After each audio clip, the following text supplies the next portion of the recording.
Welcome to Inside the Sermon, the deep dive, where we cut through the noise, synthesize the source material you've shared, and get straight to the profound insights of a single message.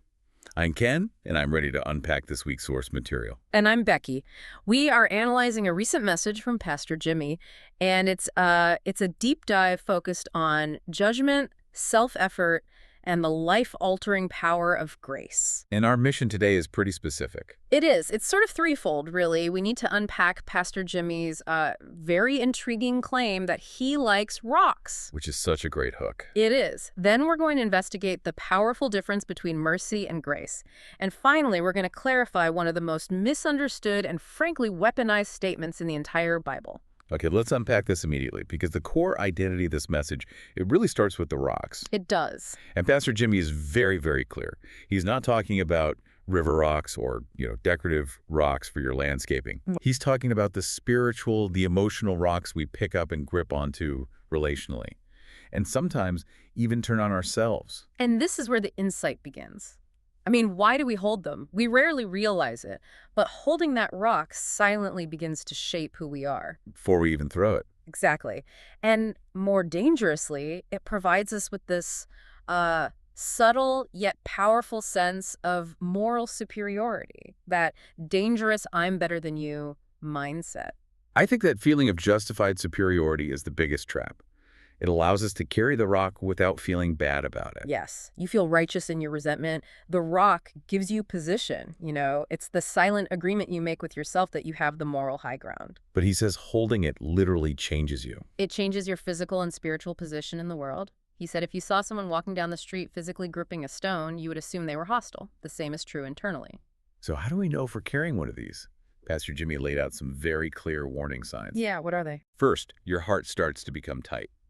Second, your tone becomes sharp. And third, everything becomes an argument, not a friendly discussion. You're always looking for a fight. And the most telling sign of a chronic rock carrier, they rarely think it's their fault. It's never them. In their mind, it's everybody else. The rock is just the tool they use to enforce their perception of reality. And that sense of superiority is, it's fed entirely by comparison. He gave some classic examples. Oh yeah, the I'm better than you rocks. Exactly, like so-and-so doesn't work as hard as I do, or so-and-so doesn't come to church or read the Bible as much as I do. Or even so-and-so doesn't give in the offering as much as I do. And slowly, that self-imposed judgment begins to define your entire character. It closes you off. And that leads to, I think, the most critical point of this whole section. That Jesus likes empty hands. Yes.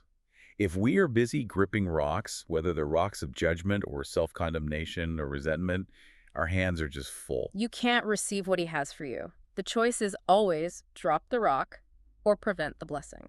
And this is where it gets really interesting, because Pastor Jimmy immediately goes from this abstract idea to a stunning, real-world test of grace and mercy. Oh, this story was incredible. It perfectly illustrates the difference between what we deserve and what we were given. So the setup sounds like an absolute nightmare for any event planner. It involved the ladies' tea, scheduled for a Saturday. Okay. The women had spent 2 full meticulous days setting up the sanctuary.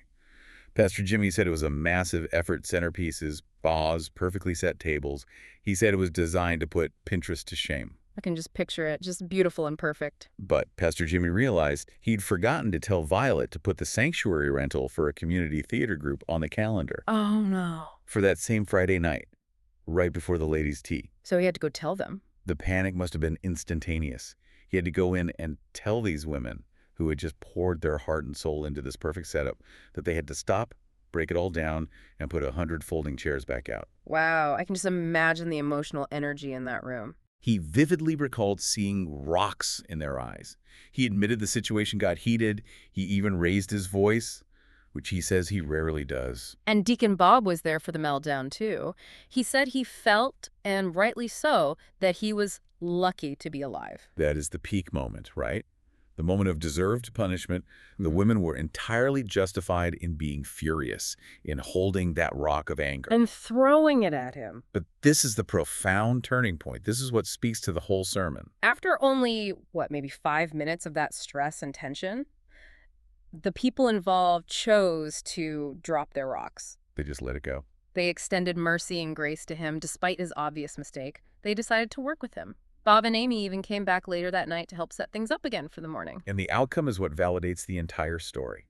Because they chose grace, the play was packed and amazing. And the ladies' tea. It was beautiful. 62 women attended. And Pastor Jimmy's takeaway was so key. Grace and mercy produced something that perfection never would have. That is such a powerful thought.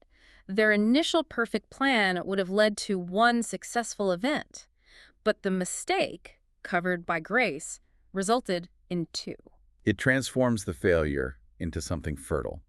And this moment perfectly sets up the definitions we need to clarify, because mercy and grace, they work together, but they are not the same thing. Right. He used a really clear analogy to break them down. Let's start with mercy. Mercy is defensive. It withholds punishment. So whatever reprimand the ladies were planning for Pastor Jimmy, it was withheld. Okay, so that's mercy. Then comes grace.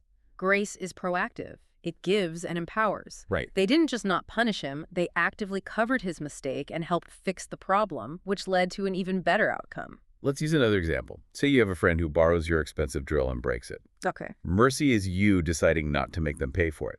You withhold the punishment they deserve. Got it. And grace would be? Grace is you not only forgiving the debt, but buying them a new, better drill and then helping them finish the project they needed it for in the first place. It actively puts them back on their feet. That's a great way to put it. And if we connect this to the bigger picture, this is where Pastor Jimmy had that huge realization while, of all things, brushing his teeth. Grace grows the church. Exactly. And that thought was confirmed later that day.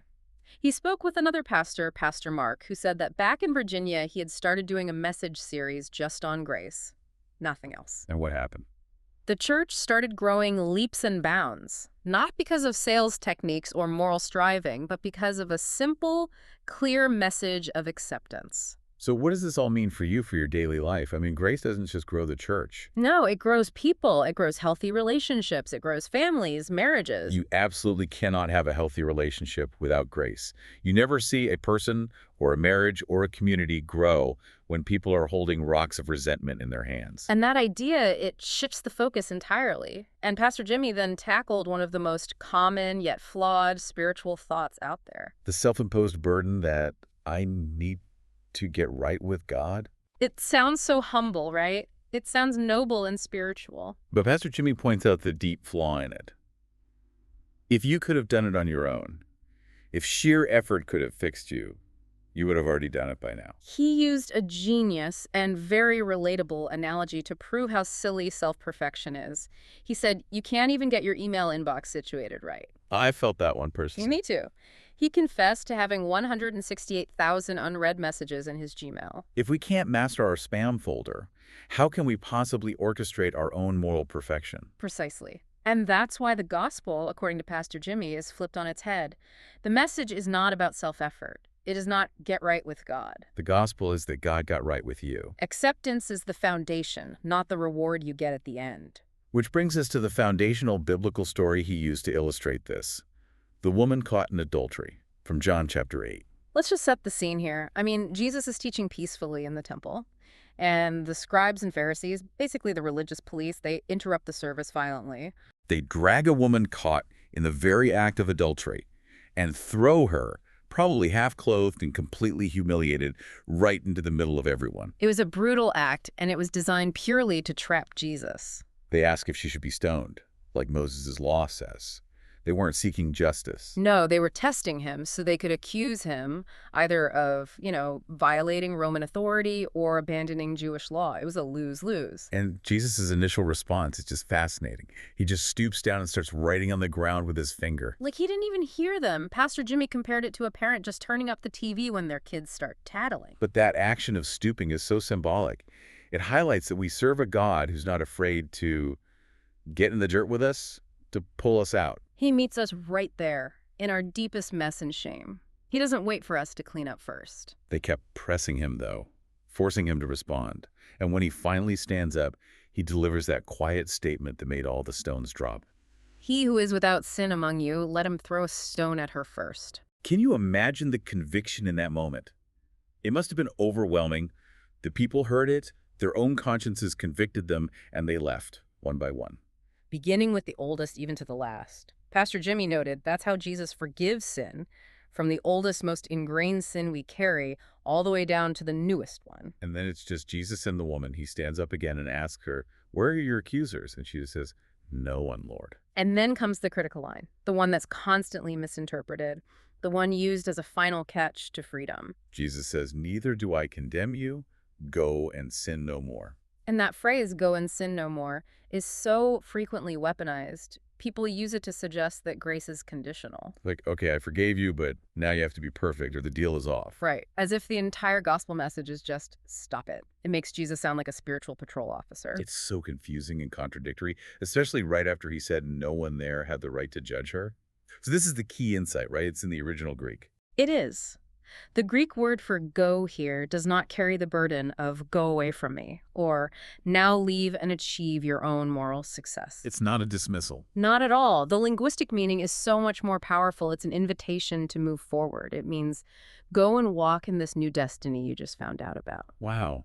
So it was a massive declaration of her new identity. He wasn't putting a burden on her. He was declaring her freedom and empowering her to walk toward it. He was basically saying, you are not your past mistakes. You are a child of God. You were created with purpose.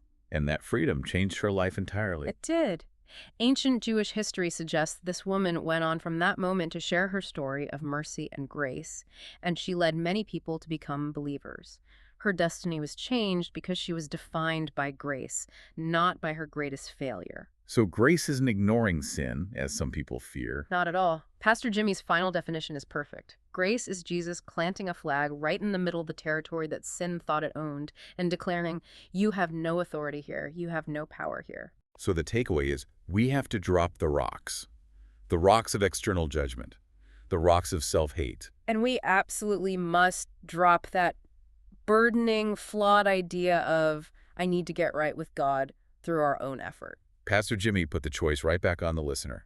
Do you actually like the person you become by letting these rocks form who you are? He warns that every time you pick up a rock and throw it, a part of you dies. We haven't been called to throw rocks. We've been called to empty our hands and receive. And this leaves us with the final challenge, the one he offered to his congregation. Since we have all been extended this unnatural, unthinkable mercy and grace, what specific rock of judgment do you need to drop today? Whether it's aimed at yourself or it's someone else who hurt you. What do you need to drop so that you can fully receive and extend that very same freedom? Drop the rock and walk in your new destiny. That is the power of this message. Thank you for diving into Pastor Jimmy's source material with us.